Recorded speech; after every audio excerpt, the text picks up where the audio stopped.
and welcome back to Wrenfield Radio. I'm Herz. I'm Redamo Rosa. And today we have a bit of a special guest on the podcast. He's an old friend of ours. We've known him since we were young boys. Sebastian Barba, everybody. Sebastian Barba. Let's get a round of applause. There we go. Very enthusiastic. Thank you guys for having me. This has been a great setup. You guys got a really good setup here, so congratulations on that. That's awesome. It's a little dysfunctional. I think that, well, in terms of just like the look of it, I think, but luckily we were able to frame all of the cables and wiring out. Yeah, you know, it's just we got all the bad stuff out of the shots and looks good on YouTube, so we're good to go. But you like the studio? I love the studio. I think it's really, really, really cool. And the setup with all the cameras and stuff, and the couch. Oh, come on. The couch is in such a great position. I mean, a bit of a drive out here, but you thought it was worth it? I thought it was worth it, yeah. It was great. Hell yeah, Plus, I love you guys. Come on. Oh, of course, bro, of course. You know? Yeah, no, we've known each other. I mean, I remember the day I met Sebastian. Explain. I remember it vividly because it was Valentine's Day. Now this is where it gets crazy. It was Valentine's Day, and it was what was it? 5th grade. It was 5th grade. Yeah. And it was like I transferred to the Hollywood Schoolhouse from my previous school, which was a shit show. Pilgrim School. No one go to that school. I'm just gonna say that now. What if they're listening, man? I don't give a fuck, bro. Yeah, but yeah, I don't like that school. But I remember it was Valentine's Day. I knew no one, and I was looking at these Animal Planet lollipops, and the reason why I thought they were particularly peculiar was because they were heart-shaped lollipops, but they just slapped the Animal Planet logo on them. I remember this day. Right? And it was strange because I was like, you know, I would expect maybe like not a heart, maybe like an elephant. That's lollipop. The animal I was going to give as an example. So exactly, right? I was thinking like possibly an elephant, maybe a giraffe. Right. Well, that'd be hard to make a lollipop out of. Well, the giraffe's kind of tall, you know. It's a long neck. It would snap off the second that you would even hold it. Also, the shape of it might come off as a Gross. little Phallic. Yeah. Great. Definitely. Yeah. Yeah. I was going to say yeah. that the font was off completely on the Animal Planet. It wasn't the Animal Planet font because you know how it's like the A is smaller, right, in the actual Animal Planet font, but it wasn't like that. It was just, I was questioning whether it was actually from the company. I mean, how do you get, I'm just wondering It's insane that you remember the font of this animal. No, it was definitely like an off-brand Animal Planet lollipop, but, you know, I remember you were staring at it. I was, because it was peculiar. Yes, and it was odd. It was odd, and then you were staring at it, I was staring at it, we both looked at each other, like, this is weird. We were both like, this is strange. And that's how we met. That's how we met. And then we just started talking. So I was like, dude, I don't know one at the school. Right. But at first it was about video games. It was really at first about video games. And then, you know, we had the whole situation where we were hanging out a lot. And then I went to Oregon because my dad was working out there. And then you called me, Damo, and you were like, yo, I just started this production company, Super Sleepover Film, shout out. And you should like do some stuff for it. And I was like, dude, yes. So we wrote a film and we went out and filmed it one weekend. I just went out there. Amazing. That's so funny, dude. It was called Off Duty Cop. Should we shout out the film? I was going to say. Yeah, it was called Off Duty Cop, and it was about, well, you had the idea of the name. It's a great I name. remember you calling me and you were like, wouldn't it be dope if there was you were like, yo, wouldn't it be dope if there was just a cop, man? He's just like super cool and he's just like off duty. Is that like, Sebi? It's never been done before. Because literally you were like, dude. you told me a scene where it was like a guy in an alleyway, and then it was and you know, he points the gun and the cop points the gun at the guy. And he's like, no, you know, what the hell are you? You're not a cop. And then he's like, I'm off duty. Oh, man. And then it goes, off duty cop. Wow. And I was like, that's trailer material. He told me this. And I was like, we're making the movie. And I forgot that Sebi wasn't like a founding, technically, member of Super Sleepover, but he got, thank God he got brought on later, dude. We would have been screwed. But that first movie that you guys did, that was early. I mean, that must have been what? 5th grade? What was that? That was 5th grade. It was The Adventure. Or The Dead Walking. Oh, The Adventure. I thought The Adventure was the first one. What about Dead Octopus or The Killer Octopus? The Killer Octopus was in 7th grade. 7th. Really? Wow, that was 7th grade. And then so it was The Adventure. Then it was Dead Walking. The Dead Walking, which was like The Walking Dead meets The Office. Which It's a great idea. Great idea. No one fucking take that shit. I tell you this right now. But it was that, and then it was Killer Octopus, then it was Off Duty. No, Off Duty Cop, then Killer Octopus. Yeah. Right, see, because... No, it was Killer Octopus and then Off Duty Cop, because then we just started working together all the time. Mm-hmm. Yeah, because I didn't really get into acting very seriously until like 2000, I want to say 2014 or something like that. Because when I called you, that's when I really started getting into it, and I was debating like whether or not honestly to get into acting or writing, because I loved both. Really? And then like I noticed that I was really writing so that I can act as the characters. So that was just like I was just insane. like, well then, Might as obviously well. I prefer acting, Yeah. And Off Duty Cop was a crazy experience. Because that's great. you like us like to play specific characters, right? Do you find that you're in like, do you like to be specifically like 2 archetypes or 3 archetypes? I do. I would say, look, my preference is comedy, but like in the beginning of an acting career, let's be honest, what are you going to get cast for if you have a type like mine? More dramatic, they like I was talking to somebody about Narcos, of course, things like that they're going to put you out for. But in an ideal world, yeah, I mean, I would really love to play someone like who's the bad influence, essentially. Yeah. Well, you got a jawline on you, Seb, so I mean, I think you could get those superhero roles, dude. Like Sebi in a Marvel movie in the future. Oh, absolutely. That would be crazy. That's gonna be insane to see. Like a Shang-Chi, but see, Mexican Shang-Chi. We would have to make. insane. Let's make a Renfield superhero. That'd be insane. That would be. We have a script. Well, I wrote a script with a friend of mine that was like a vigilante. Like we just saw Daredevil. I forgot about that script. Season 1. Yeah. And they were like, let's write something. That's what is that, Mr. Mr. Mute. Mr. Mute? Yeah, it was a cool. It was kind of dope, but nothing ever happened with that. Yeah, it's a cool idea though. We can bring it back. We can bring it back. There's an interesting though. Like, do you find it harder to get cast for things because of your because you're Hispanic, or is it because? Actually, if anything, I find it kind of easier. Easier, right? People are looking for that now. Because I mean, people have this thing where they're so desperate to be politically correct that, I find myself going out for a lot. Now, right now, I'm unrepresented, so I can't say that I'm auditioning all the time. But when I get a call every now and then, it's for great things. It's for more than just like little day player. It's more than just little day player things, So that's been great. But I would say the majority of my acting right now has come from student shot films with you guys and stuff out in New York, and that's been really fun. And then I build a reel off of that, and it's been great. It's been great.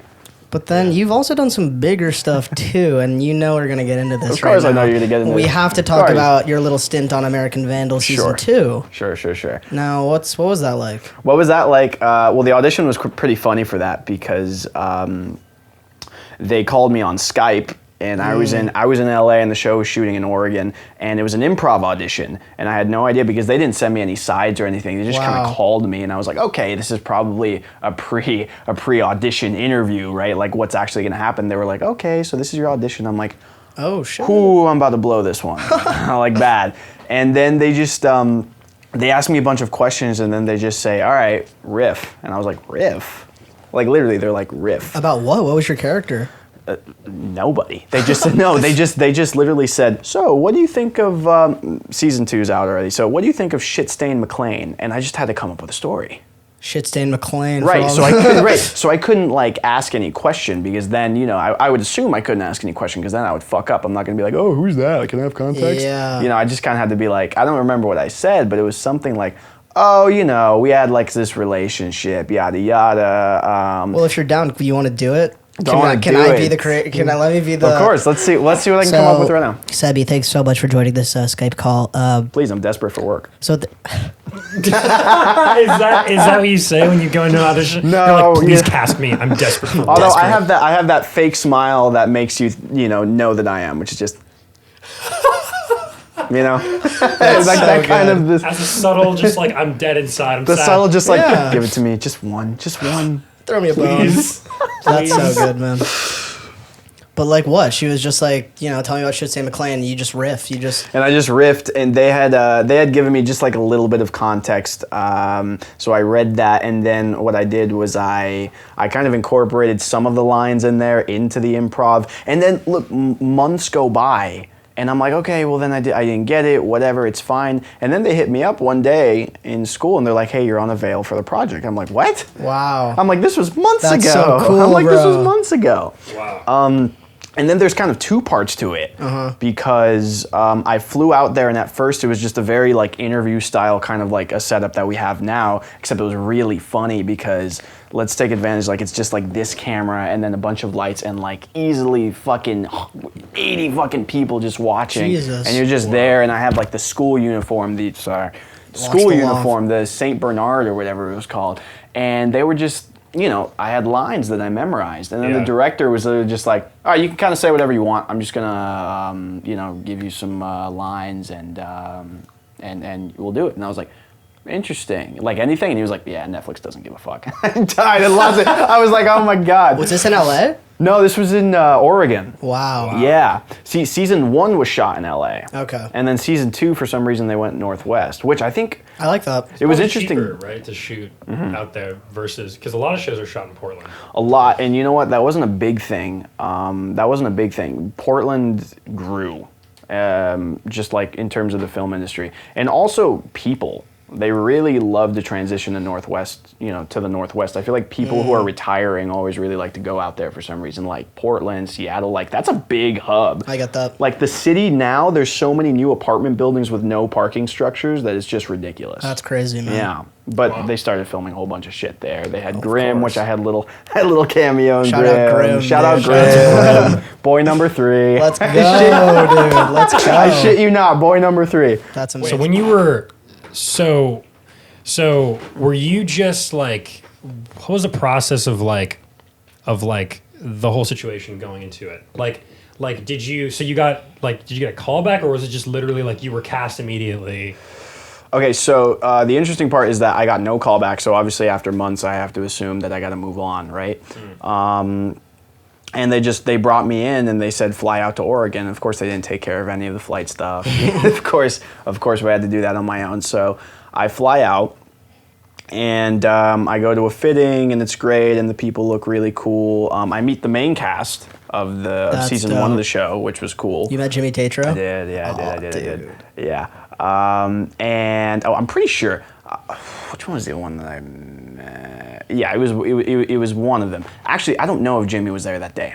Because I know he wasn't in season 2. Right. Yeah. But you know what though? I saw him. You got a glimpse. I'm pretty sure I saw him in the set. Okay. But I didn't get a chance to formally But you go meet back him, to unfortunately. Portland. Did you think this was a callback, or did you think you got it? I thought I got it because they told me straight up, hey, we want you, come on. So I said, great, let's go. And the first day, I'm a nervous wreck because I hadn't been on professional television since 2014, and in 2014 I had no lines, right? So this was the first, and obviously I love comedy, and you guys know that, and this was the first, like, essentially, I mean, I had a monologue about watching porn in the jacuzzi, I shit you not. In American Vandal? Yes. Dude, I that's did. so funny. I like literally one of my lines is something like, after the sports take, we kick back, watch jacuzzi, watch porn in the jacuzzi, man, it's dope. Like, I shit you not. Gotta do a little charity work, but then we can just kick back, watch porn in the jacuzzi straight up. It's dope, man. We have to put a clip in. We're gonna put it It's on my reel. I put it on because I just needed to. That's amazing. Wow. So, I was nervous, man. I mean, I was in the hotel and with my mom, and I was just in the mirror for like, I shit you not, an hour going like, all right, like running it. Wow. Only to get on set and being able to improvise and riff, And, I'm glad that I prepare. For sure. I'm glad that I prepare, but I also, as an actor, feel like I have a problem between over-preparing and under-preparing. That's, I feel like, the biggest thing. And I've talked to a lot of actors, actors that have worked a lot longer than I have, of many different ages, and they say that they also have the same problem. Do you think it's easier to under-prepare or over-prepare? Like, do you feel like more like I'm going to wing it if I'm under-prepared? Or do you feel like if I'm over-prepared, I'm going to overthink everything because I've been overthinking it to over prepare. Yeah, I think for young actors it's much easier to over prepare, especially coming for theater because you have such a mentality. I mean, for example, I go to a conservatory right now in New York City, and the warm-ups that we have to do. Just because you're. No, but I will explain because we're there and we're doing these warm-ups and it's a lot of screaming and a lot of vocal energy. Wow. And I'm just like, okay, well, to me it's a little bit contradictory because you're making us so energetic only to mostly tell us to pull it back. You understand what I mean? That's weird. Because a lot of the notes we get is, okay, that was great. Pull it back a little bit. Trust yourself, you know? So that being said, for young actors, obviously they want to feel like they're acting. For sure. Right? Sure. And then you go ahead. Like, I think that, like, because I've like, heard, like, a lot of directors say that, like, you know, they like, prefer, like, if an actor, like, in the first take, they go full 100, because it's easier to pull that back, because it's easier for an actor to think about, okay, well, that's, because it's good if you're an actor and you go 100, because it's like, okay, that's as far as it can go. That's the peak. Right. That's the peak. So let's just, we could just reel you back in until it becomes natural and normal. Yeah. Right? Yeah.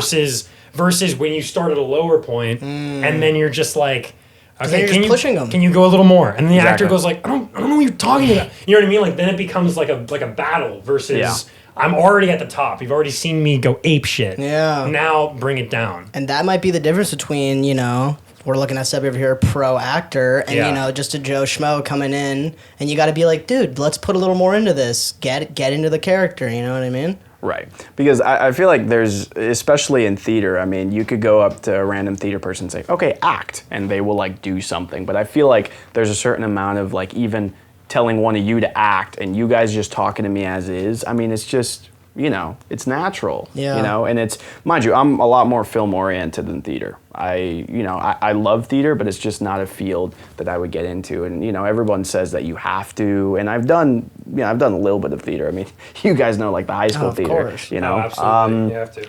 But it's not exactly my field just because I feel like film, acting style-wise, is grounded in a certain amount of realism that I can just connect with more. For sure. That's something I want to talk to you about, actually. Before, when you were talking about, because you're learning or your training is for theater, right? Like, primarily? So, yeah, it's for theater. I had a couple things, reasons why I wanted to go to that conservatory. So first of all, in terms of on-camera time, it's a 2-year program, so I would be getting more on-camera time than pretty much any other school because they have an on-camera class, which you literally just go in, they set, you know, a setup like this up and a table like that, and it's just you and a scene partner, and you have a scene, and you just go, and they give it to you in a USB, and you're like, watch it at home and see what you want to do. So oftentimes I sit down with my dad, who directs, and he, and he gives me notes, which has been very helpful, and it's been great. And then in terms of theater, I like to know how far that I can go, you know. And since I have camera and theater kind of in the same program and a lot of it, then I get to see what the differences are. You know, I get to see because oftentimes 2 different coaches will coach for theater and film. So I like to see how their teaching style changes, you know, and what they say we can drop for film, you know, because for film, the main saying that they give actors, all these teachers, is strip down the garbage. Okay. You know, or in my school, they say strip down the bullshit. You know what I mean? And kind of just be. And do you see your style changing between theater and film? I do, because theater requires a lot more voice. For sure. And my problem with theater is that it's so hard to get emotionally into it when you can't internalize everything, where everything has to be out, because you're performing for, give or take, hundreds of, maybe thousands of people, you know? And it's hard to do an emotional scene where it's like, you know, and having to do that instead of, you know, like, that's like crazy. shit. Because, you know, in film, like, I could just have a normal, you know, face. And you could just be like, Seb, are you sad? You know? Yeah, exactly. So that's one of the biggest differences for me, and why I feel like theater's kind of harder to emotionally connect with, because you just have to do more. Yeah, do you for think sure. that, because, like, I agree with that, like, film is more of, like, like it's really on your eyes, right? Like it's way more in your eyes because like all we're seeing is just just what that you know what I mean? Like you're in like a little fucking rectangle versus a stage where you're like a tiny person, depending. So it's weird. Like it's more about projecting in theater and getting your fucking voice out there. Yeah. To the people in the nosebleed seats, Right. That's why I also feel like laid back sets are always the most fun and sometimes even the most productive, at least that I've been able to see. Just because it's a lot of, they'll have a script and they'll have lines, but they kind of just go and it's so natural, And laid back in the sense of schedule or in the sense of like everyone's just chill on set? Well, not only on set, but on camera also, like a lot of improv and a lot of just being in the moment, For sure. Which is why I think a lot of these like Seth Rogen type comedies are really successful. I'll take Dave as an example. I just saw that, and you guys got me on that train, and that was so cool. But the acting is just so natural, and the relationships are there, and I like to study things like that, honestly. Yeah, I think that's great. And if there's one thing we know about Seb, he knows how to prepare. So I got a little clip that I think oh my God, we might need to watch. You're shitting me right now. Of course, dude. You kidding me? Wait, but let's hold on. Yeah, give a little intro. I want to give a little intro. I want guys. me and Ian to talk about the first time we both saw it, because you just sent it to me and Ian out of the blue. Yeah, and you were just like, boys, check this out. And I, at first, honestly, dude, I'm gonna be honest, like I genuinely was like, oh no, like you busted your ass. Oh, should we just play it? We'll just play it. Look at this. So, no, but I love that you're counting down. You're really getting into it. Your form is really nice. Oh, fuck! Jesus. Dude, the camera Christ. fucking, you like ruptured the... Dude. That's the best part. Just a matter of fact, I fell.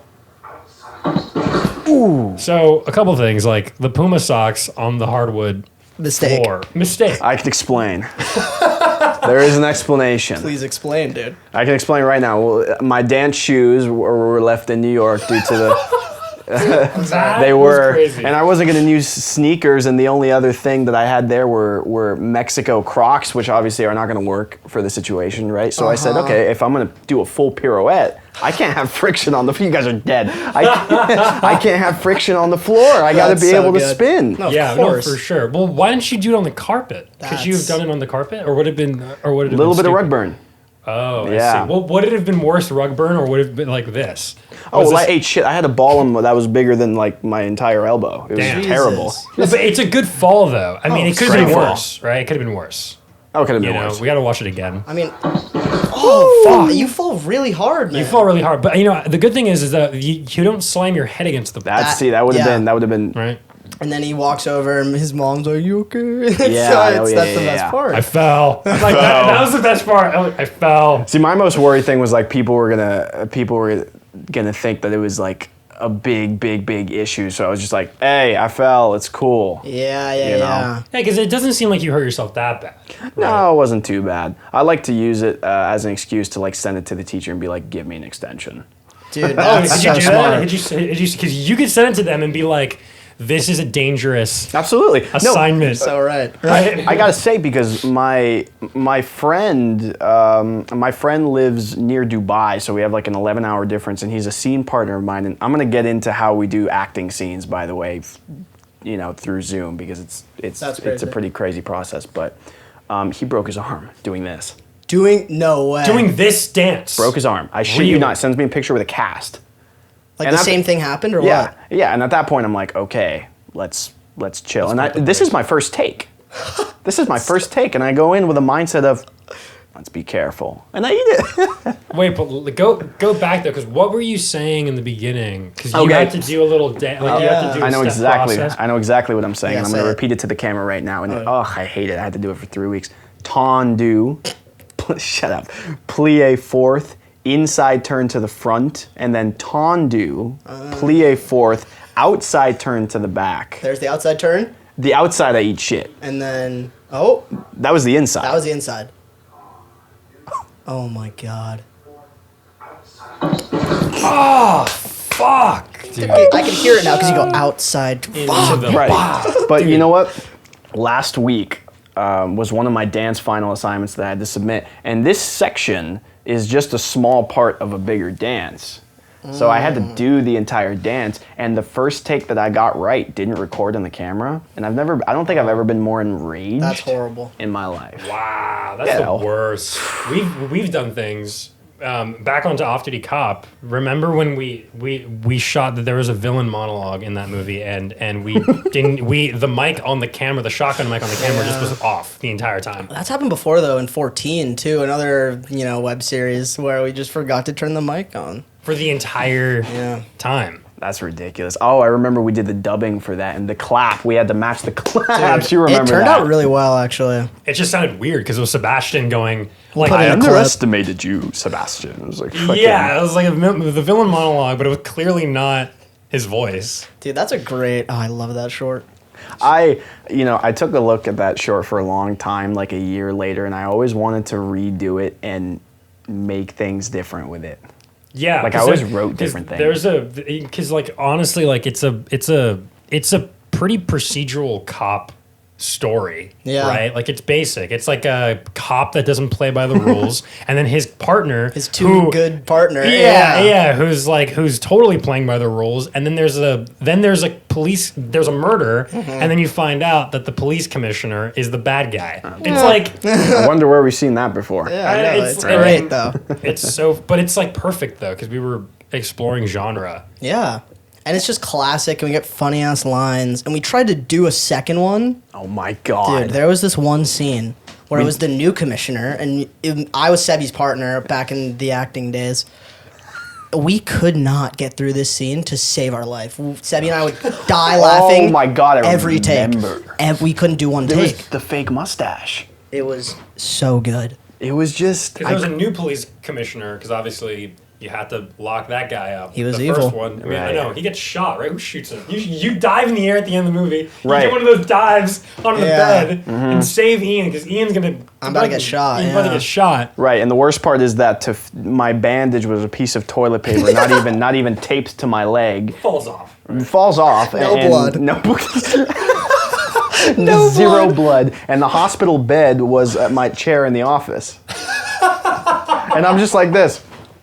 Dude, that's my favorite scene. And I'm like, yo, there's like a bar fight down the street, and Sebby's like, count me in. And he gets and he takes the bandage off, revealing no wound. No. Dude, over the pants, toilet paper, fucking the best. One whatever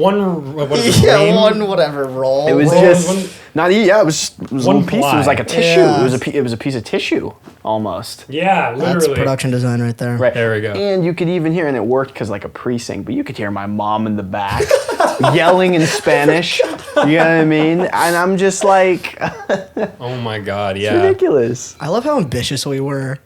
I love that, dude. We filmed it like in a precinct at Sebby's house. Like, I love it. I gotta Yeah. say, like 16 minutes? It was a 16-minute short. It was the longest short that we've done at that time. Yeah. And then also, I think the way we got around is we just had those like big location cards. It was like pieces, the LAPD headquarters. If you don't go to headquarters, I'm like, dude, what? Well, it was great. We had those wide establishing. It felt real, but Yeah. like obviously, in camera audio. And It was so cool. But then also like that movie, for example, also I kind of found the type that I like to play. That I would play really with you guys for years to come. You know what I mean? Yeah. I mean, award show. Yeah, the Oh my award show. God. The award show. We did like a fucking award show. I really hope this podcast makes people go to Super Sleepover. Right? Films Yeah, and to watch all like this. just look at all the weird shit we used to make. Oh my god. So fun. Because that's insane. But back onto the like I want to hear more about this American career. Vandal? Yeah. Oh, of course. What other auditions have you been on in terms of like after post American Vandal? Post American Vandal, mostly student stuff with you guys, to be honest. And I went to audition for Law and Order just because, and I was a completely different type to what they were looking for. But they said, "Hey, look, I know you're in New York City now. Just come in, read for us, and it'll be fun, and you'll get experience." So that was the last audition that I did, which was fun to do. scariest moment of my life, because I walk in there and my dad and like everybody that I knew in that room, obviously from visiting the set, and they're just there sitting on the table. Like, to me, that was the highest stakes audition I'll ever have to go to. For sure. Ever. That'll never be topped because it's your dad who's, can we say? Yeah. He's like executive producing Law and Order SVU. Yeah. And then it's everyone else who's fucking working on that show. The funny part is that the lead actress was the director of that episode. Wow, that's crazy, dude. Oh, so she was there. Interesting. And you know all these people, like you've met them through your dad and stuff. Right. I walk in and then she says, all right, let's act like we don't know each other. And we all start laughing. So obviously some tension's alleviated, right? But I got to go in there and do the thing, right? So then also that's when I'm like, okay, don't overdo it, buddy. Mm-hmm. Yeah. Don't overdo it, because they know you. And the last thing, my dad always tells me, he's just like, just forget it. Just go in and be you, man. You know what I mean? Which there's some truth in that, but obviously when you get into, higher Matthew McConaughey roles, obviously, you I don't know why I say Matthew McConaughey of all people, but all the actors. when you get to those type of big roles, obviously there's some truth in being yourself in the beginning of an acting career, because especially for television, that's a lot of probably what you're gonna have to use. Just yourself in certain circumstances. Yeah. You're right. At least that's what I've tried to implement. And obviously later when we get into character work, which hopefully the career, goes there, right? It's bigger roles that require, in-depth character work. For sure. Then that's, a different thing. And that's really primarily what acting school is all about, which is why, in my opinion at least, a lot of, acting students, I think, struggle or fail to notice, is that in acting school, they tell you all these things. And I feel like when people get into the audition room, at least what they tell me, is that graduates from certain programs, is that they're so in their head about making sure they implement everything that they learn, when they just got to learn to like chill. Because in the beginning of your acting career, like if you go in and just be yourself in these given circumstances, they'll be like, all right, well, do you look the type? You know what I mean? Can you like act? Well, then come on. Yeah. You know what I mean? And I'm saying this from trying not to say it from the standpoint of an actor, but more like the son of a director. For sure. Because right, so that's, I think, the main way that they struggle. But there's a lot more to Vandal if you guys want to hear a little bit more about that. I want to hear about the set. What was the set like? Okay, so the set was really interesting. First of all, the director of the episode that I did worked on 2 episodes of Dave. No way. Yeah, worked on 2 so episodes cool. of Dave. We'll put his name up because I don't want to mispronounce, but for sure. He was great. I loved working with him. And that was cool to see. So there's 2 basically parts of it. I get to the set and we do like the interview style type thing, and that's a 2-day shoot. And I was 17 at the time, so they wouldn't let me go full 12 hours, which sucked. And I had to be tutored on set. And everyone else that was acting were like, in their 20s. There was like a couple of 18, 19-year-olds, and I was the only minor. So it sucked. They were like, in the middle of the set, they were like, time for class. And I was like, shut the fuck up. What even is like on-set tutoring like? Oh, it sucks. I feel like it's always in like shows and movies. Mm-hmm. What is on-set tutoring like? Well, it's with this one woman, and I was the only person there. So a lot of the time, I tried to bullshit my way through it. Really, I mean, she was just kind of, all right, what kind of homework do you got for your actual school? And I was like, well, I have this stuff. My school was very artsy, so I was in anatomy, and I was like, well, I have to draw a picture of a heart. That's you know so what funny. I mean? And I couldn't get my mom to help me do that. And were you in school in Oregon at the time? No, I was in school here in LA, so I flew out there for like 2 days, and then I did on-set tutoring for one of those days, and that was great. So then I finished that, and I come back to LA, and it's like a couple weeks, and then they rehire me saying that they want more. That's awesome. And I'm like, what? And then I go back, and I'm playing a role that I didn't even know that this guy was. I'm a basketball player. And you didn't know that before? No, I didn't know that before. I was just like a dude, a student of this school, and all of a sudden I'm one of the lead basketball players. Oh shit. So we get on set and we're in like, I think it was like Mount Hood Community College or something like that. And the hoops are gigantic and they have all these extras playing fans, dude. Whoa. And I walk on there and I'm on the jersey and everyone's going, and I'm like, stop it. You feel like the shit. No, I feel like the shit, That's especially because so cool. I love basketball, you know? Yeah. So I'll walk up in there and I'm like, no way. You know, and That's it's almost amazing. like the reality That's so just dope. stops. The reality just stops when he's like, cut, and everyone's like, right? Wow. And I'm Oh, just there, you know, and then we had to shoot a couple shots where the very big lead basketball player who was like a, you know, reoccurring throughout the entire thing, it was like his final game or something like that. So it was the most hype moment of the series, you know. So they're like, all right, go, right? And we were playing and we were shooting and like getting physical and it was shit. wild. And it was funny because he would shoot the ball and miss. No, dude. And then the director was like, okay, guys, he talks to the actors. He's like, guys, if he misses, you need to cheer like he made it. We will work around it. I shit That's you not. incredible. So then, you know, mind you, he was really good at basketball and he would make a lot of shots, but there were a couple that he would miss and he would be all confident doing like the dance and stuff like that. That is so That's so funny. The extras would be delayed upon the miss. So it would be like, you know what I mean? So it would be so fucking funny. I would just be standing there like, that is so good. That's amazing. it was bro. wild. So then I do that, and then I finish with it, and I'm about to fly back to LA, and then they call again saying, hey, there's more that we could do. And at that point, I'm just like, okay, well, you know, they weren't going to increase the pay if it was more, A. B, I feel like I have enough.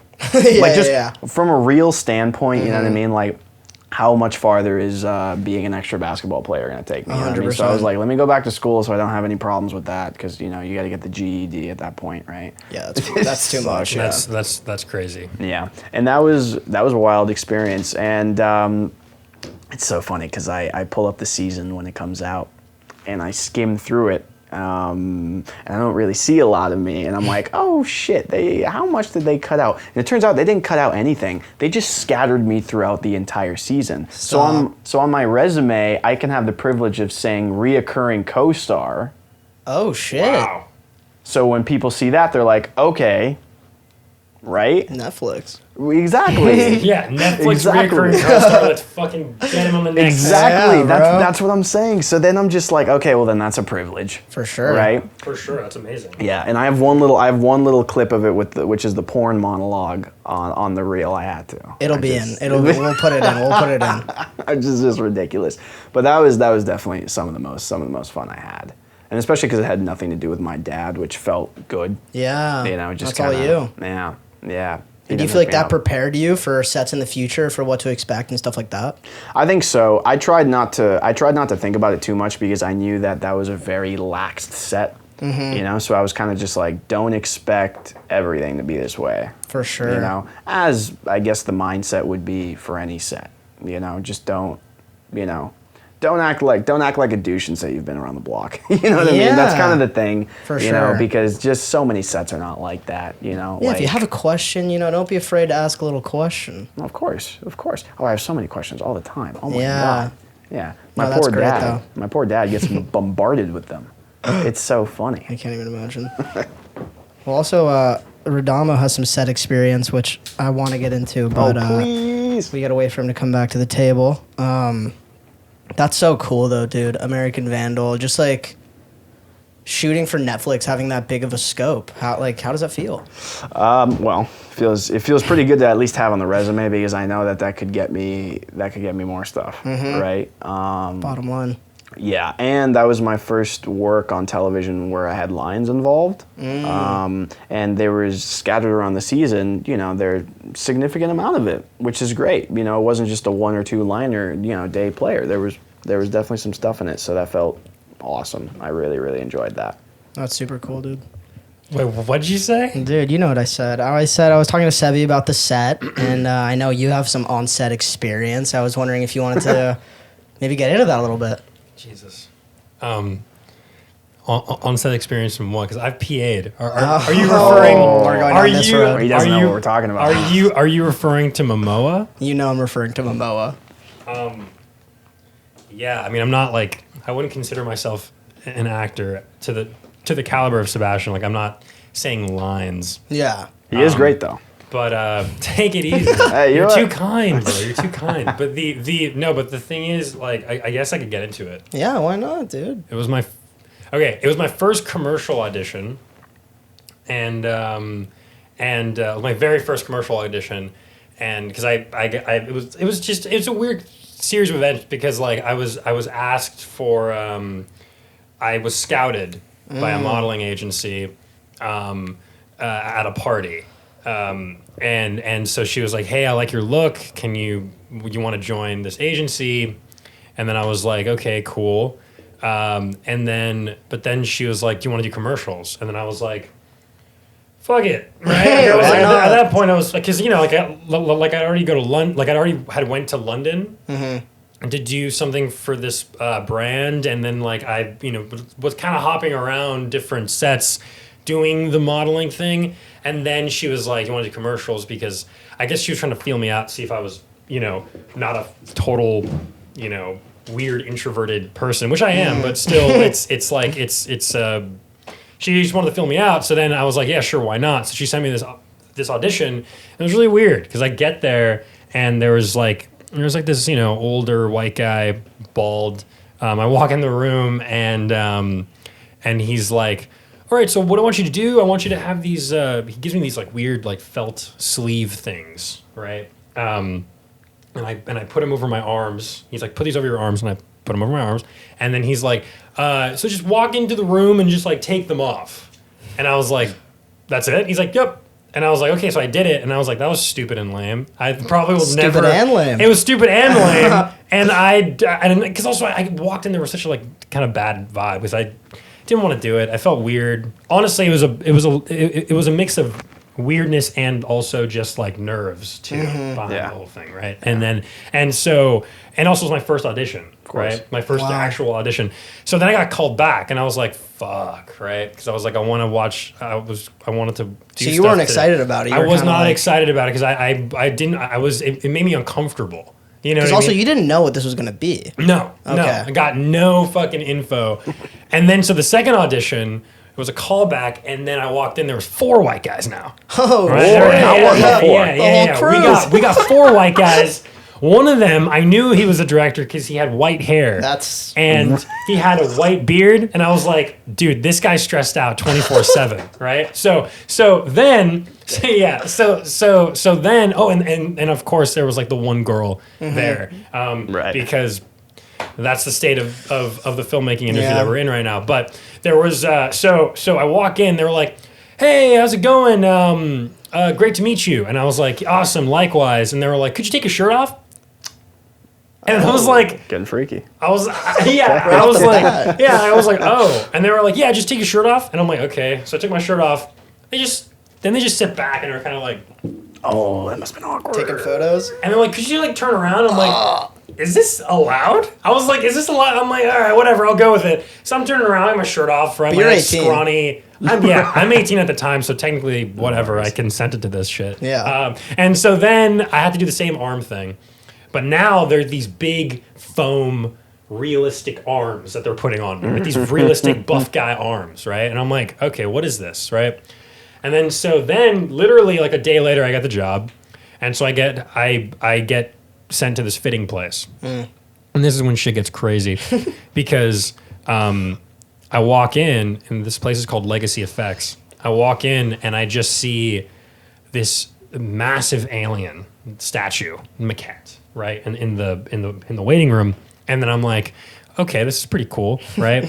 And it's the one from John Carter. I don't know if anyone has ever seen that movie. I watched a little bit of it, but John Carter. Yeah, it's a Disney movie. Didn't do well. Actually bombed at the box office. It was a major loss for Disney. But anyway, I'm like, "Wow, this is crazy." They have me sign an NDA, and I was like, "Okay, this is intense." And then and I walk down this hallway, and there's every Iron Man suit from every movie just there. I'm like, "Oh, so this is serious." That's so dope. And then I walked in another corridor, and there's the guy from Shape of Water, like the maquette of the dude. Oh from shit! Shape of Wow. Water. And I'm like, cool. "Whoa, hold on a second." And then I go upstairs, and then there's these two the sweetest people, right? I don't want to name their names, but they're like the nicest people ever. They're like, "Hi, how's it going? we're going to fit you, whatever. They do all my measurements. And they're like, oh, this is a pretty big ad, huh? And I'm like, I guess so, right? You still don't know? I still don't know what is happening, right? So then basically, that's so yeah. dope. So then basically, like, I'm like, okay, yeah, like, yeah, I guess so. And they're like, yeah, it's pretty awesome, right? And I'm like, yeah. He's like, and then she's like, Aquaman, as a joke. And then I'm like, and I just straight up said, like, what is this commercial even, right? And then they kind of stopped there, and sounds like, wait, you don't know? And I'm like, what is happening? He's like, it's a Superbowl commercial with Jason Momoa. And I'm like, well, get the fuck out. I literally was like, get the fuck out of here. And then there was like a weird awkward silence because I was like, you know, that's obviously. so fucking cool. Like, I was like, get the fuck out of here. And she was like, what do you mean? I'm like, wait, what? Are you serious? And then she's like, yeah. Like, you're playing Jason Momoa's skinny body. That's so and I'm like, what is happening? So then I was given a tour of the whole place. I saw some really secret goodies. I saw this fucking Godzilla maquette thing that was like an old 90s commercial. Like this weird like Godzilla thing just lying around all fucked up. All these like cool like Jurassic Park Velociraptor just fucking like laying there like collecting dust in their warehouse.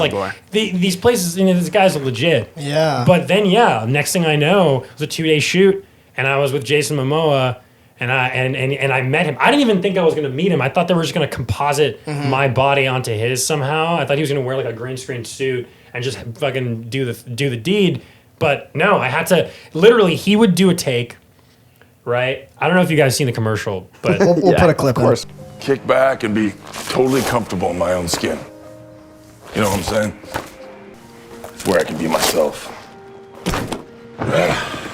That feels pretty darn good. We'll put a clip in, but he was there. He did his actions, and then I had to sit down and then copy them while he was there, staring at me, making sure that I was doing it right. Jason. And he was like probably the most high energy person I've ever met. Like when he daps you up, your hand like breaks. He goes like, "Yeah, bro, give it in," and he goes in and he fucking just like. Fucking claps your hand so hard, it just breaks it. It's like a train car coming at you. Absolutely, Dude. Jesus Christ. And it was just seeing like, it was just a lot. Seeing like a Super Bowl level set. Yeah. Because there was also like a VFX guy working with me. It was because I didn't really talk to the director that much. But it was the VFX guy and the first AD that were on me constantly. Kind of doing the timing beats because we had like a whole thing. It was like and 1 and 2 and 3 and take the thing off and 4 Holy and 5 shit, and that's 6. awesome. Like I had to hit these marks. It was a lot more stressful than I thought it was going to be, but it was good. Was it the director was mostly talking to Jason?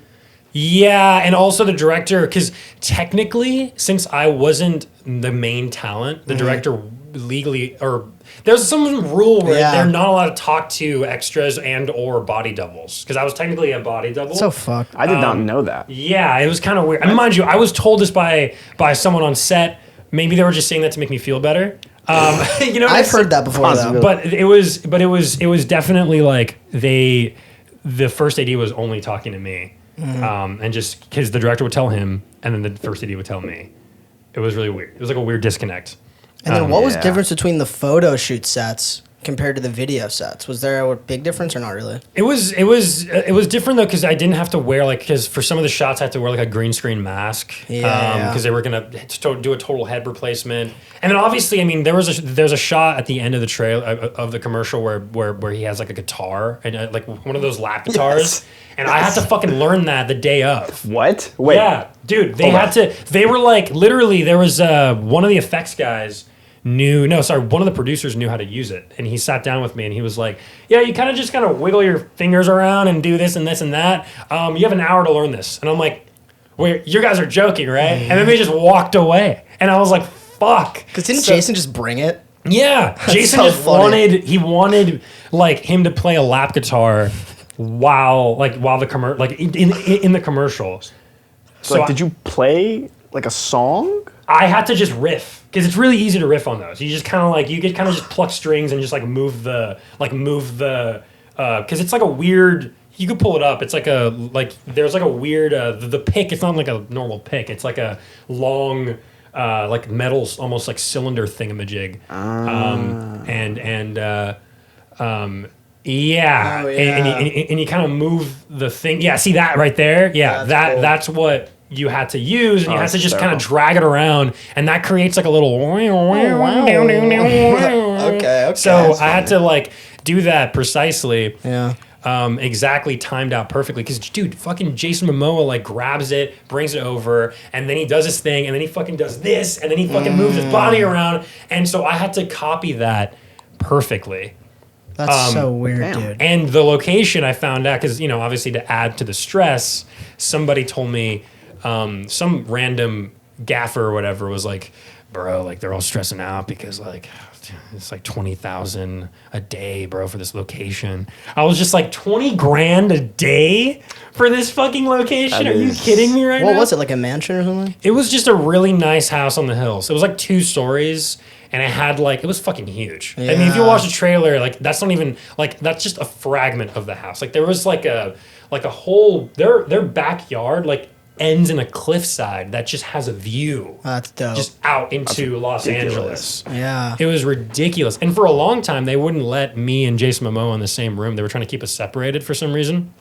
Because I was like, I don't know. Like he was on the top, and I was in this shitty room at the bottom. But then, the homeowners were like, we don't want anyone in our bedroom kind of situation. And there was this woman there on set that was like shitting on everyone, saying that like, okay, you can't have that there. Oh, okay, you can't move this there. Oh, you can't do that. And everyone was like, fuck. Was she a homeowner, or was she just like She was there, hired by them to make sure that the house was okay. Dude, those were probably the shittiest people. Worst just pointing out every single thing. Make sure you put tape on that. Make sure you dry this properly. Make sure you don't. It's like, dude, fuck off, please. I can't even imagine though how destroyed like a location could get though on like a Superbowl set. Like my it God. must be crazy, dude. And like people don't understand. Like this set was disorganized as fuck. Like Really? there were, dude. Yeah, like there were like. I mean, I don't want to talk like too like badly about the director or anything like that. Of course. Like he was a cool guy. Like it turned out amazing. I actually think it's a really funny commercial. Me like separating myself from it, right? But it was like they were running out of time. The effects took a bit. Like we had to match that. That took a long time to get that right. And then there was the problem with Jason's availability and just things like that, because he only had those 2 days. Wow. God. And his whole family was there. His kids were running around. What? His wife was there. That's crazy. I had a crazy. scene with his wife too. I remember. I remember that scene. That's so funny. So weird, man. Holy shit. It was a surreal experience being like the first commercial I've ever done. So how was that experience with Jason? Like, was he cool? Because I know you said he was looking at you and he was like almost in making sure you did everything right. So was he judgmental? Did he ever give you any notes? Or well, no, there was one time, because I guess some people say I have a bitch, like a resting bitch face, right? So my face throughout the entire thing was very like, this is the scariest shit. Yeah. And also, my shirt's off. It's a little vulnerable. Like Stressful. everyone on set is looking at me and my like, I mean, I'm not ripped. You know what I'm saying? Like I'm a scrawny guy. I don't really work out that much, and like right. So tall, lanky, whatever. So that's a factor. Also, I'm trying to focus on this. There was one time where.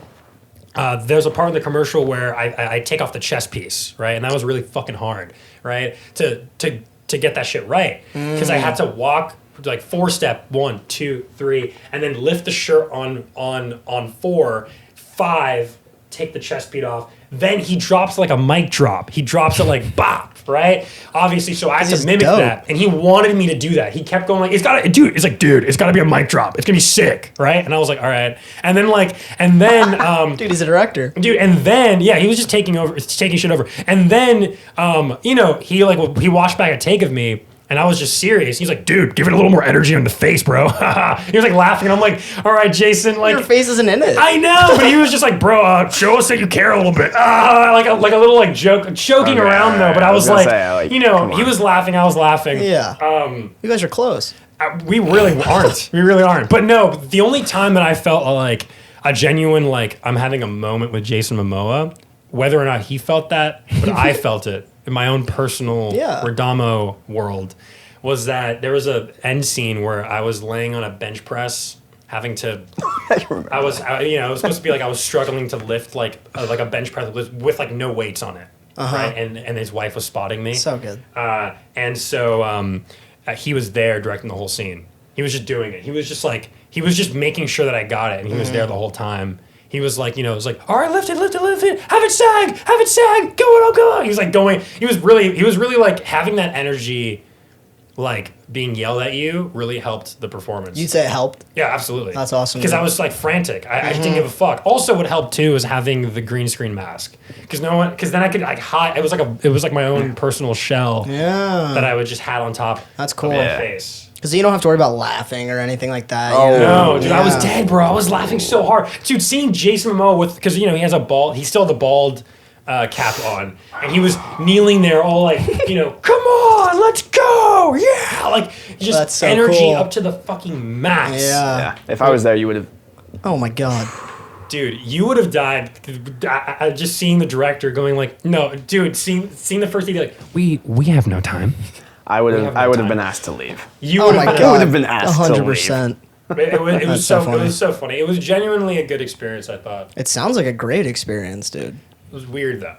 Yeah. Did Jason add anything in there other than the guitar?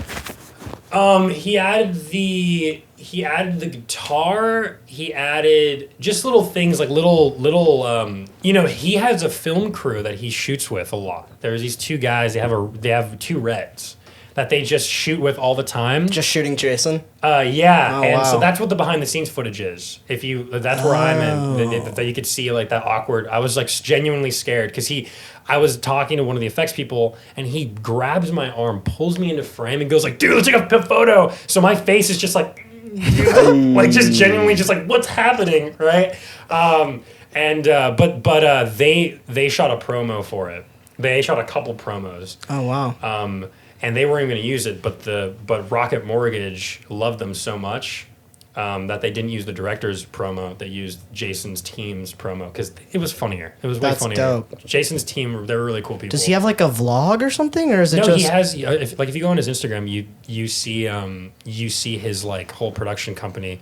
I forgot what it is, but that's one of his tattoos because I had to get tatted like Jason. So I knew. Now I figured out because I asked him like, what does this mean? It's like this like line with like a circle in the middle. It's this like cross line thing, and that's their production company logo. So edgy. It's so edgy, dude. I love it. It's like it looks like a constellation or something. Oh What the fuck yeah, is it? dude. Oh, I think I remember seeing that in your own. That's so funny. And you were on VFX Artist React. Dude, that's so cool. It's crazy. That's so cool. They were like, yeah, they got this really skinny dude to be like. I was like, oh, this fucking Redamo, bro. So good, man. This is crazy, man. Oh, man, I wish I could be on like a set. It's weird though because my mom's friend is like a commercial producer. We might have her on the podcast, but We got to. But she's offered she's like, hey, if you and your friends want a little. I mean, she's offered me, and I asked her, can I bring my friends to help? You know what I mean? Like PA and stuff? But like PA jobs. Because she knows a shit ton of people that are like, she knows a lot of people that are looking for PAs. Like, but again, like I got my license I don't have my license, but I have my permit. But I've been getting into the driving situation. But I was like, wait, you need a PA permit? No. You need a driver's license in order to pick shit up. Like you need to, get coffee, get all the bullshit that they just drop all the bullshit on the PAs. That'd be so funny. But I feel like being a PA would be hilarious. I feel like I'd be a great PA too. I feel like the three of us would be disastrous. Like that in itself could be a movie. Oh my god, that's kind of a hilarious idea for a movie. You know what I mean? Just like three PAs trying to make it in the film industry. One's an actor. You know what I mean? And everything just because I feel like that's what How to Make It in Hollywood should have been. I guess we're gonna reboot that though. We're gonna reboot that show. We have to because because I feel like that having it be a part like on a set would make it more interesting. So cool. I mean, if they'd let us do that, that would be really cool, actually. Yeah, because that is that's a better idea, Sebastian. Write that down. You're a dick. You're a dick. But dude, How to Make It in Hollywood? It's the real shit. You're man. joking. Oh my god! Look at these cool motherfuckers. Oh, there's so many clips though. let's take a quick break. You want to take a quick break? But yeah, let's take a quick break and then we'll jump into because I've been wanting to go back to Universal.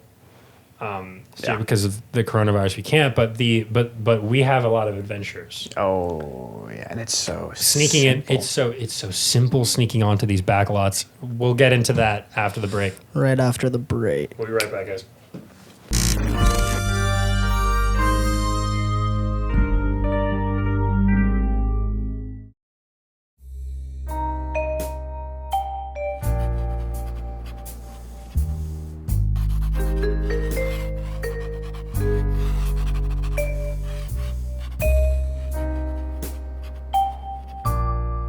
What? What? What?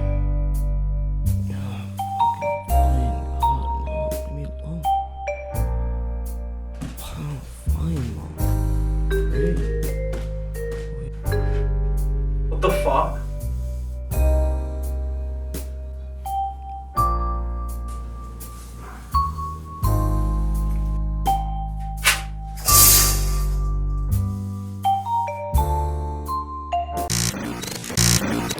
So what the fuck were we talking about?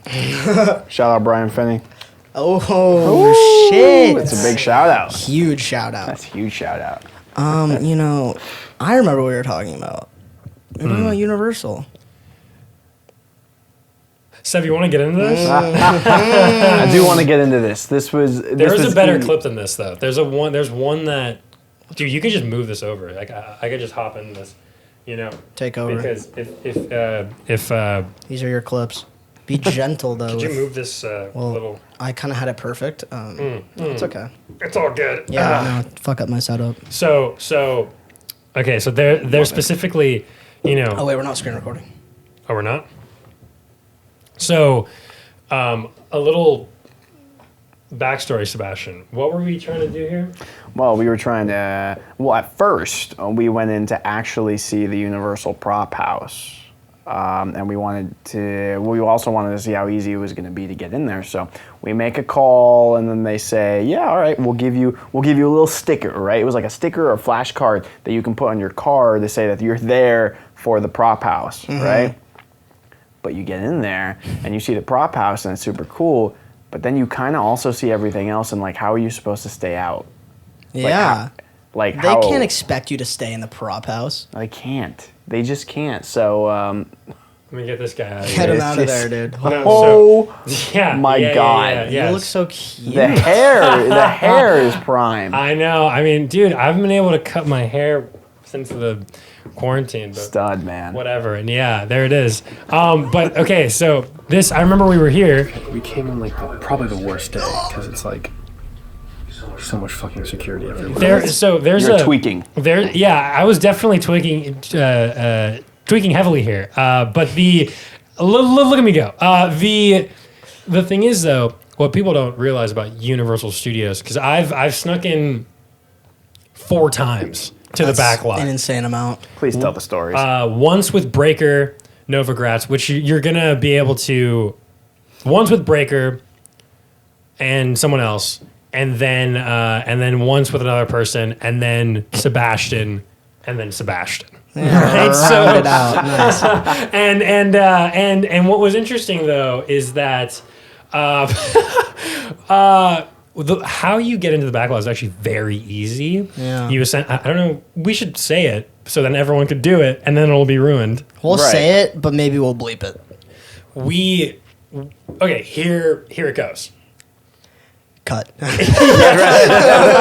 You call them and say, "Hi, I'm a college student, and I want to tour your prop house, right?" And this is what you're essentially saying here. Sebastian.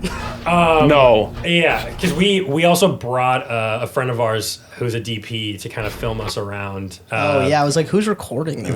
tweaking. Getting all this footage. I know this is Sebastian trying. So yeah, so this is so loud. So loud. So fucking loud. This is Sebastian trying to get us a golf cart on the backlot. But basically, what you do is you call them, say you want to tour the prop house. Then essentially you're given a card that allows you to bypass security and enter the prop house, quote unquote, right? And then essentially from there, you can just stay in your car, right? Paste Sebastian. I was so invested in watching this clip. Well, you stay in your car and you put the little flashcard thing on your car, and you start driving past all these security people, and next thing you know, they're doing the classic. They're just letting you in. That's They're awesome. just letting you in. No, so another thing too, if we go over to this folder and let's bring up, we could bring this. Well, one because up. essentially it's just a ticket for the backlot, right? It's a ticket, yeah. So this is us going into the backlot. And so just for proof, let's scrub over here. Just for proof. That's the back. There it is. That's crazy. Right? And then where was that? That's the pink slip that you get. And then essentially... It's almost like Sebi, clean your windshield. Yo, wait, raise this audio. Why don't you go fuck yourself? This audio is How about actually that, prime. What the fuck? Okay. Where do we even go? Well, also, we actually don't really know where to go. Let's figure this out. Where are you? We're genuinely scared here. So I think they were filming an episode of The Good Place, because that's where they shoot The Good Place. Oh, wow. They shoot it right there. That set actually has been converted multiple times. That was also, I think, around that area they shot Pirates of the Caribbean. I want to bring that up. Oh my God, episode 1. Yeah, babe. But they use this set a lot, obviously. But that's what they were using. They were doing the little Good Place action. Little Good Place action.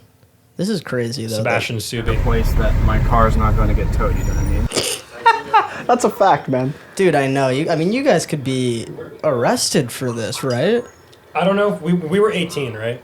At the time, yeah. Yeah, we totally could have. We were trespassing, yeah. I guess, We yeah. were trespassing on Backlot. But here's the thing. You could always be like, I thought the prop house was over here. Well, that's what we were... That was our plan. Yeah. That exactly was our plan. Yeah, What were you thinking during this? Because obviously I was a little nervous. Sebastian was kind of a little more like, I don't know. Sebi looks like he's taking charge. I just didn't think. sure. I just didn't think that there was. Mind you, you had a lot more experience than I did, and you have to talk about the time.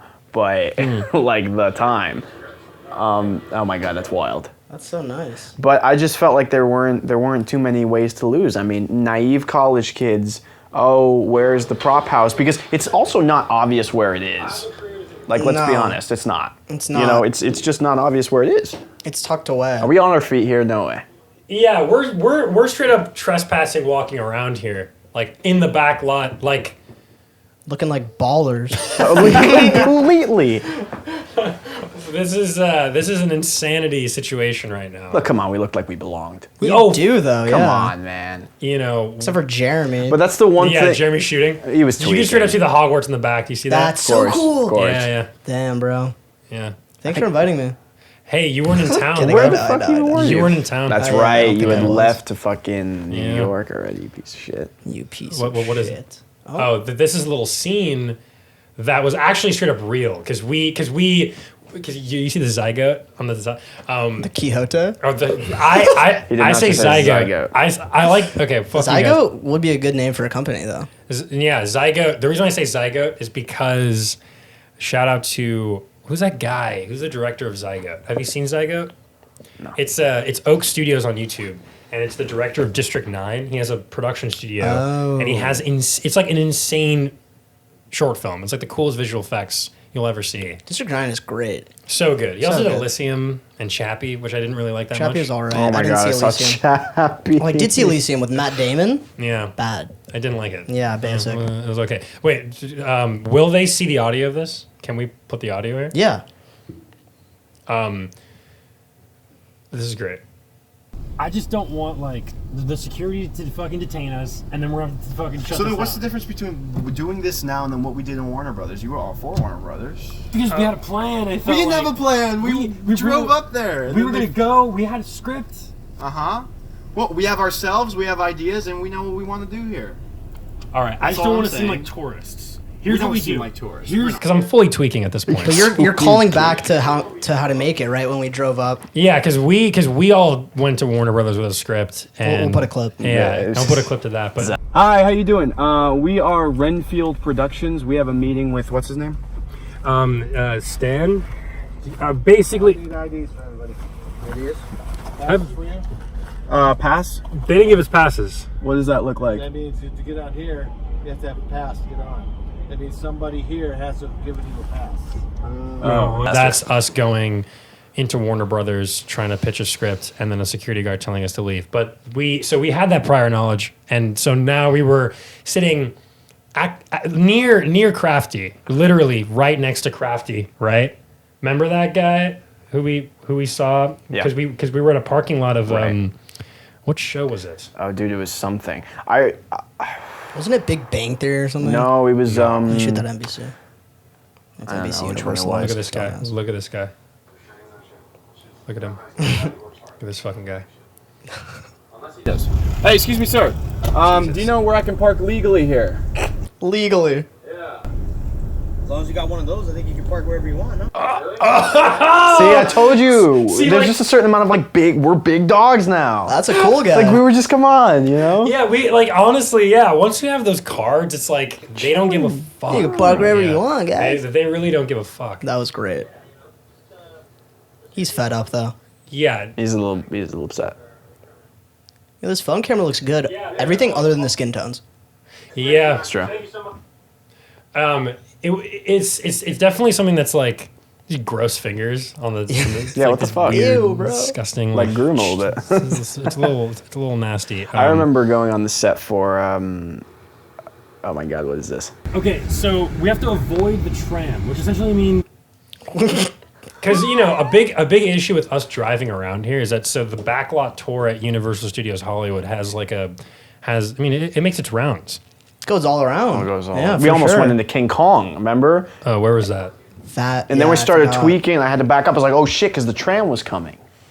Where was that? Let's Let's actually go to that clip because that was probably one of the scariest moments of my. That's when I started to like.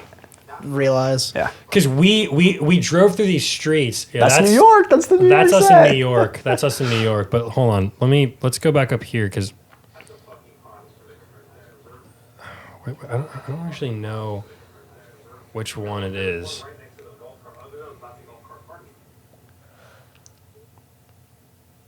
This is crazy. Yeah, the fact that we were just in the Oh New York my street. That's a God. set going on. Look at back the set right there. They didn't give a fuck. Yeah, we and we drove in there, and Sebastian's like, back it up. I'm saying a little wave.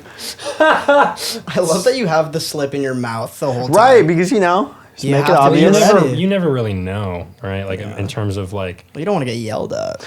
I think it was the Superstore set there because I remember we went into the crafts table. Remember when I stole LaCroix? That's so. Oh my God! one of the actors was there. Actually, hilarious story. There was one time, and we'll show a clip. We could show a clip right now, right here. So we were in the writing. So Your this pants. is straight up. Look at my pants. That's an insane look right there. Look at that. I loved those There's also a pants. zipper at the bottom. You can see that So goes fly. up You're to make cool. it. Yeah. Flyest. But basically, so this is where they write the show. We. Remember this? Of course. We walked by, the door was open, a writer's room for Superstore, and they all awkwardly just looked at us. So this is like the writing office. Yeah. Yeah, Wow. this is it. And look, you can even tell though because there's a key card and to the fucking Stupid. it's Right, it's as if that's ridiculous. gonna let us in. Yeah, it's so ridiculous, so stupid. And yeah, dude, there it is. The Superstore season I did not 5 know you production. got that. Yeah, that's insane. That's great. yeah. So it was really stupid, really There dumb. are 5 seasons of that show. That's the thing. That's also the most shocking thing of the whole experience. That's was, crazy. Was finding out. 5 seasons 5 of seasons. Superstore, bro. Right. Tune in. I thought Sebby was about to hop over. That would have been prime. Also, no bathrooms open. What the fuck was with That's that? crazy. Chill with the watch. Oh yeah. Oh God. How much do we feel? Wait, what the fuck, Wait, dude? Wait, I don't hold remember up. this at all. I don't remember. Keep it going. You guys went in? But that's why Jeremy was tweaking. Yeah, because we had Jeremy Bassett filming this Shut up. hilariously because no one else wanted to do it. Jeremy Bassett was like, okay, yeah, You know what? sure. He pulled through. He really did. He really pulled through. And this is where they kept all the fucking, look at that, all that LaCroix. Don't tell me you caught me stealing. I was really like, we really shouldn't do it. The offices are so ugly. Really bad. It's very generic. Have yeah. more LaCroix. I mean, I could have taken. You could have taken like 3 cases, dude. Well, my dumbass didn't. I wrote a single one. Sorry, excuse me. No. Oh, what? Wait, turn the audio. This is crazy, bro. I don't know how much we actually got of this. Me neither. Like salvageable things. I didn't. Because I saw a guy in there, and I was like, I'm not going first. Sevi, please. Hi, excuse me. Oh yeah, we were looking for the bathroom. So stupid. Yeah, if you would have saw man, that's So ridiculous. But you know, I think the scariest part was when we, and this is the last thing I guess I'll talk about on this front, but we were actually trying to get out. We were actually trying to get out of Universal at this point. Fucking labyrinth. Fucking labyrinth. But okay, so we're driving up here, and we're straight up trying to leave because at this point Jeremy's kind of freaking and everyone's kind of tweaking at this point because we were like, wait a minute, we're a little bit too. How long have you been here? We were there for how long, dude? That was right behind the Fast and Furious little thing that they had there. That's when you told me, you were like, dude, we're in Fast and Furious, you got to turn the fuck around. And so like I performed like a 12-point turn trying to get out of that shit. Yeah, like very strange. And then we go back down here. This is see, there's the universe. Oh, that's where you so this is straight up King Kong's to your left. Yeah. Right? King Kong's to our left. Fast and Furious is like I think right here. And then and we don't really know where to go. There it is. That's the King Kong right there. That's so funny. All right, so and where does the tram come from? The tram comes up a hill and then circles around. Okay. So we were like in the way. Yeah. Like just imagine, because we've done the studio tour, just imagine being on that tour and just seeing a random fucking Subaru like Sebi in the front seat. Well, this is really when shit gets nuts, right? So we walk in, so we're driving in here like idiots. I love the second camera angle. Yeah. Look at the fucking, did you see the tram down there? Did you see it move? Watch. No, this is when things get a little problematic. Oh my god, that's insane. There's the King Kong, but then there's straight up a tram coming. See it? Ooh. Oh. So we're like, get the fuck out of there. Go in there, parking lot. You're stressing. Yeah, dude, because it was not okay. He zoomed in on the Brooklyn Nine-Nine. Yeah, so this is sick. Definitely ridiculous. We got to do it again. But I feel like it was mainly just like the reason we filmed, because I don't think people believed us. Yeah. When it was like, yeah, we figured out a way to perfectly enter the Universal Studios Backlot for free, take a tour on our own. It's too easy. It's really too easy. Imagine if we were deranged. Imagine if we were deranged. Well, that would change everything, wasn't it? Wouldn't it? But what do you like? I mean, that was nice. You let him pass. You let him pass. Hey, you know what? You at least have to be courteous, decent. Yeah. No, this is absolutely. I'm tweaking. But I was tweaking. I was tweaking. I was genuinely tweaking. Yeah. What is this? It is a little too easy though. If people learn this. Oh my god, that view. Oh my god. Dude, you. Oh, Jeremy. Jeremy the back. Jeremy's not having it. Yeah, he's actually having a terrible time. Also, it was stupid having that camera there. Dude, it's crazy. I can see so much of your face with your hair up. I know. That's what my face looks like normally. I know. It's like. I'm not gonna roast you. Wow. I'm sorry. Say what you're gonna say? No, I said it. Yeah, it's kind of scary. As a joke. As a joke. Okay, dude. Well, what's this? Oh my god. Why There's are you no in way a you Lakers shirt? Transfer you. I need you to confirm the name I recognized by saying yes or no. Do you want to talk to Kev? Ma? Yes. I guess, right? Thanks. Please hold. What are you calling? I don't fucking remember. It's like the whole idea of because we were we were shooting the show How to Make It in Hollywood, or I guess LA Cinephiles because it was on that name, and now it's changing. The name's changing on the channel. I don't know what's happening. But it was really just about like us being idiots trying to make it in the industry. That's literally like it's great. And the fact is too, like, oh yeah, this is we'll talk about this. Theater playhouse type shit where they have a whole bunch of props, I think. So I'm just gonna rate it and see what I find. But like I'm here and it took me about 2 hours to find where this fucking building actually was. And the camera guy, are you making moves? Are we making moves? So basically what's going on here is we were on a prop adventure similar to the reason why we went to Universal in the first place. And we go to UCLA, obviously not so legally as a non-student. And we parked the car. And we're just walking, and I don't know where to go or anything like that. So I start asking theater kids, as if, blending in, trying to see if they knew what was going on. And they sent me to a location, and there was a flight of stairs to go down to like a prop thing. And I think there might be a clip coming up, but right, yeah, because we were essentially trying to raid UCLA's prop house. Oh, you're on their campus right now. Yeah, we're on the campus and parked too. Yeah, we were actually just on the UCLA campus. How'd you get inside? We just walked in. We just walked. A lot of these places, motherfuckers. Yeah, we like So let me go to the clip of. There's an inherently hilarious clip that. Is this it? Okay, so this is the backstage entrance. Basically, she was just a student, I guess, English comp lit major, and theater minor. Yeah, the person who I asked. Because there was a woman that we saw. This is it. She's essentially helping us out, being really cool. I love how she's walking away from me, like as I'm speaking. Yeah. No, but she guided us to where the props were. That's right. Yeah. Right, and we walked. What magazine are you holding? And, backstage, I stole it. I didn't want to know, I didn't want to show her face or anything because I was the one who was filming this. Yep. Yeah. So I didn't want to show her face, and honestly, there was a point where I just actually forgot I was recording. So that's what you're seeing here. Hold on, where's? It was just so incognito. UCLA's campus is way too big. Okay. Is this it? Yeah. I need to go. We're laughing so. Okay.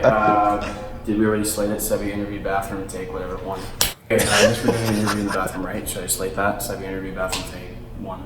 Right. Okay. So basically, we found the spiral staircase. There's a class in session. So. Directly in front of us. So what we have to do is casually sneak down that staircase to get to the props. So what he's describing is, and what you'll see, but it's filmed weirdly because we were trying to hide. But there was it's like a theater room, and there was a classroom going on currently while we were there, right? Yeah. And there was a spiral staircase leading to an underground area where all the stage props were, like where all the theater props were. We really just wanted to see. We weren't gonna steal. We're not like assholes. We're not gonna steal, but we wanted to just see what they had because we were bored that day. Right. And I mean, scary experience because you go through the door and like the class sees you. Like it's an auditorium and it's like a stage. So I assume they were probably doing some acting stuff there. But there's a teacher on the stage and there's just a whole bunch of people in the classroom and some people working backstage. Everyone can kind of see you. So we're sneaking our ass around acting like we belong there, going down the spiral. Where's the staircase? Next to the stage? It's like directly, I would say way stage left. Okay. Right? So you go through a door and you just have to go down that staircase real quick. But right as you come through the door, the problem is people see you, like you're about to see. Look at this. That's a class in there? there? No, just watch. It's crazy. Watch. It's in here, and this is when. This is legit. Yeah, for sure. This is really stupid. Up there, dumbest things we've ever done. Holy shit. So you can kind of see him when we get a little bit. Right. Hold up. So we're going down the staircase right here. So fucking obvious. Everyone saw. And there's the class. There's a guy. Dude, that's the craziest part. Chill with the CSU. And we're like, holy shit. And I have a stolen magazine in my hand. You get arrested for that. We get arrested for There's all a this. class going on. So there's several people kind of over here doing it seems like a smaller class, but maybe it's like a tech crew or something. I don't know. It's something. No, but remember the clapping we heard when we were down there? There were at least 100 people in that auditorium. There was so much, bro. Do you remember though? There was at least 100 fucking people in that auditorium. The entire building shook. I thought we were getting caught. That's crazy. I remember that. I remember that now. That is the funniest shit. So let's see. This looks like a basement, like dungeon. But no, this is where all the props were. You were so hyped. Sebby's way too excited. I was so happy. It took hours. Yeah, it took hours to find this place. We take pictures. Why does it look the same as the Universal Prop House? I know. No, but then we almost got lost too because this place is huge. It's like it's all Another underground. noise. This stage theater experience. This is so cool. Imagine just having all this shit to be like, yeah, we need like the specific chair. Let me look through our 40,000 chairs. Ridiculous. What is this, train track? Oh, it's the... That's awesome. But like, we're not students here. Like, this is not for us. This is... Yeah, no, but what's crazy too is that like, you know, you really get to see And I think like the amount of Oh shit my they have. goodness. Yeah, they Fuck. have like I vintage forgot about bottles that. and vintage things. It's kind of amazing. Like they have That's dope. like a lot of vintage furniture. Like Savvy. look at these old like Coca-Cola. Savvy. Yeah, he's Yeah. Look, I mean, you're there. Might as well. You know? You gotta bring this shirt back, dude. I have to bring the shirt back. It's a legendary shirt. I really want you to drop one. just Dude, shit. Oh, that that'd would've be been so disastrous. funny. I mean, yeah. Could be, right? Do you at least fake drop one? Yeah, they Oh, just that's have- close to falling. Look at that. Did you Yeah, see dude. that? But you know, they really it's interesting. They like really like kind of label all their shit. It is nice, yeah. It's really nice. I thought they spelled liquor wrong. I was about to... Roast them. Oh. No, dude, it was fucking insane. Okay, we gotta go back up that staircase unnoticed. That was just Covert a Yeah, thought. these are like fake bricks. They have like fake bricks. They have They got everything. yeah, they have really. It's really a great. It's really interesting kind of scene because you know also it's like the thing about the prop house in the back lot of Universal is that like you know they didn't. I feel like they didn't really have that many like hand props. Uh-huh. You know what I mean that you could play around with. More like set stuff. Yeah, and also like they just seem, you know, there was literally, I mean, we weren't really supposed to be down here, so there was no one supervising us. The problem with the back lot, so there was just a lot of security. Yeah, following you around and shit. You like felt like you were being watched. Yeah. Right. Yeah. This is cooler. See, I would love to throw this in, like, to a reboot of How to Make It in Hollywood. Oh, absolutely. It's just so making it. You know what yeah, I it's mean? really funny. It's just real weirdness. The zoom in on what the fuck even is this? I think that's why I zoomed because I was like, what is Oh, look that? at all those trunks. See a whole nother section. Damn. Dude, does AMDA have something like this, Sebby, or not really? Not really, no. No. Endless TVs. It's just UCLA. It's just so Yeah, fucking- massive program. Yeah. Shout out AMDA New York. It's sick. This also is Definitely. probably like years of collecting, like years of collecting props and years of collecting. But it's, you know what's so interesting to me is that how easy in some of these places it is to walk out with things in your hand. Because obviously we wouldn't, right? But like, Of let's course. say that we would. It is just You could have. too fucking easy. That's wild. It's just too easy. Take a carpet, dude. Take a carpet You know, if I you bet want. Vassar has something like this. I gotta hunt that down. Yeah, I mean, props Oh, are such a that's- thing that like. I mean, it's just impressive when you see this amount of like props. It's wild. Organized, also. Like I in, love like, that a- you guys just find doors and you just try to get in. Stairs. Oh yeah, this is scary, right? Where the fuck did this The lead? clip ends. What is? Sebby trudging up the stairs. Something crazy happens, but I guess you guys will never know. What happens? Crazy shit. It's not in this? It's not in this. Fucking tell us. Crazy shit. Well, what happens? I'm fucking with you guys. I have no Oh, idea. you're Dude, such what the fuck? 'Cause I was like, dick. I was there and I don't know. No, I honestly can't remember. This is... You wanna go back? Yeah, I mean, like just the fact that it's like, well, like we it was illegal. Well, we. It was prosecutable by law. Every one of these clips, by the way, is not exactly... It's on not the a legal great side. representation of our. I don't know, man. If anything, it's a representation of how bad we want to make it. Yeah. And that's the What? superstore set that we just walked on. It's like insane idiots. that like they built a fucking Walmart for this show. That's ridiculous. I know. There was one time we walked onto the. That's the prop. That was a prop. It's huge. Yeah, it's massive. Where's the? How about? What were you saying, Damo? No, there's a shot of us. Yeah, here we go. So I wanted to talk about this because we, this is really stupid, but we walked from the parking lot of the prop house. This was right before we were going to leave. Also, this is why it was crazy. But we walked. I don't know if you guys could tell, but the Back to the Future set was burnt down because some idiot threw a cigarette in and burned down the King Kong ride, and then it burnt down this whole set. So when you're on the back lot, what you're seeing in the Back to the Future set is actually a total recreation. That's so. Wow. But so this is not obviously the original one, but we walked to the Back to the Future set. This is what it was.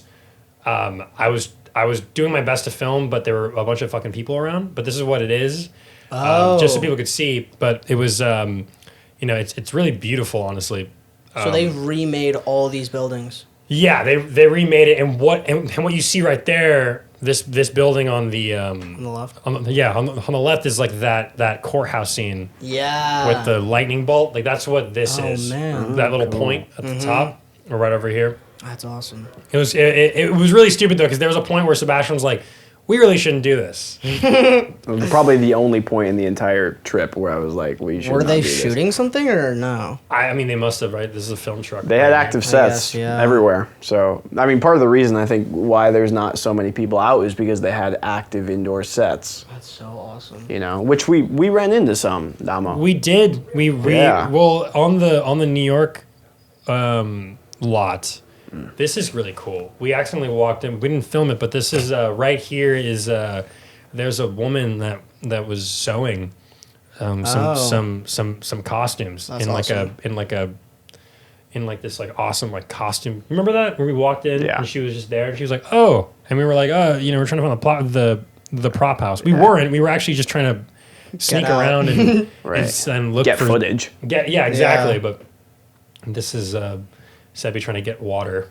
Very interesting. Costume is so interesting, dude. Yeah, it's amazing. There's so much detail that goes into it. So genuinely concerned. Ultimate goobers. Oh my god. So good.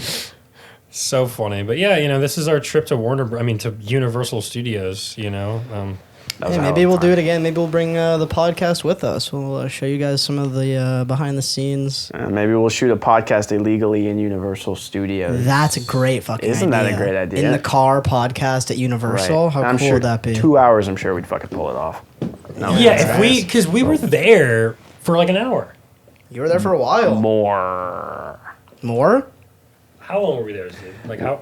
Well, I think in the prop house alone, easily 30 minutes. Wow. And then trying to find our way out, easily another 45. We walked for a long time. The whole trying to get a golf cart, You did not try to steal a golf cart. Yeah, we have audio recording of it, but we don't know where that is at the moment. So but the woman got upset at me.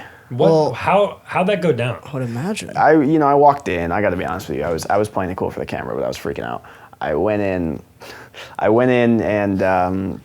and she's just not having it, honestly. I went in. I'm like, hey, I'd like to get my hands on a golf cart. How much will it be for the day? And she was like, whatever the price was. So let's just say it was $60. I don't know. She was like, 60.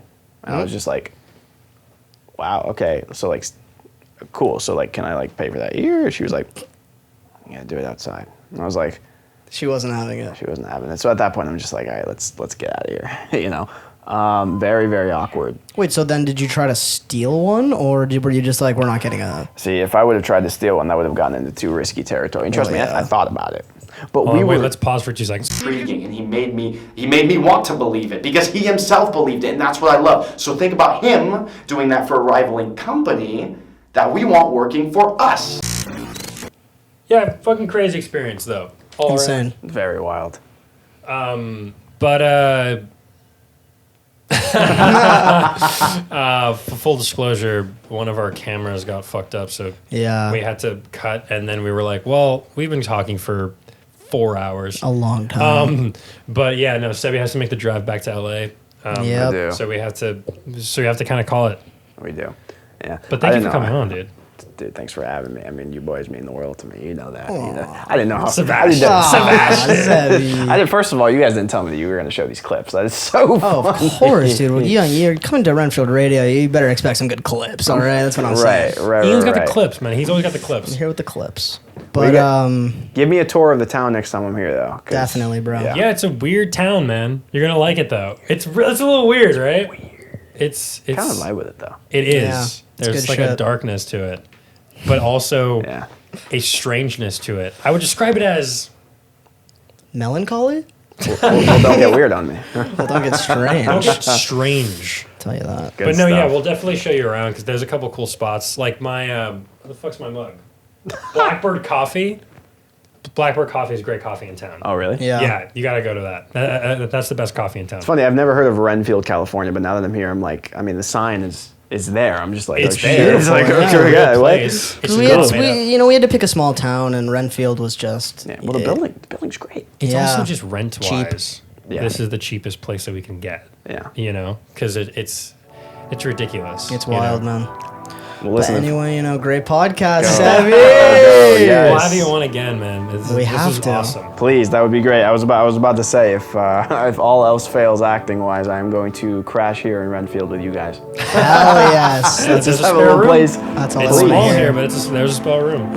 You'll fit. Well, thanks so much for having me on. Yeah, It's been a pleasure. Of course, man. Thanks for stopping by. Join us next time on Wrenfield Radio. And we're out. That was fucking awesome, you guys. Dude, that was really, really, really cool. I really vibed. You guys saw, it took a while, those auditions, to get everything in place, and it's all aligned and it's all ready to go, and all of a sudden, oh, sorry, Sebi, you can't make it. Why? You have a school event.